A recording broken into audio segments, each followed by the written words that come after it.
২৩তম রাষ্ট্রপতি নির্বাচনের জন্য দুটি মনোনয়নপত্র সংগ্রহ করেছে ক্ষমতাসীন দল বিএনপি।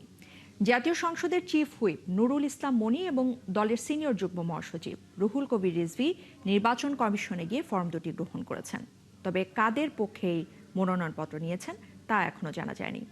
সকালে রাজধানীর আগারগাঁওয়ে নির্বাচনী কর্মকর্তার কার্যালয় থেকে এই মনোনয়নপত্র নেন তারা।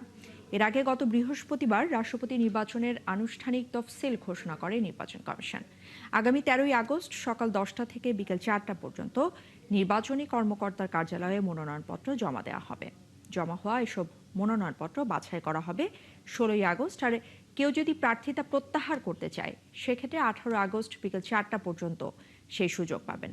আর সবকিছু চূড়ান্ত হওয়ার পর আগামী ২০ আগস্ট দুপুর ২টা থেকে বিকেল ৫টা পর্যন্ত জাতীয় সংসদের অধিবেশন কক্ষে ভোট হবে।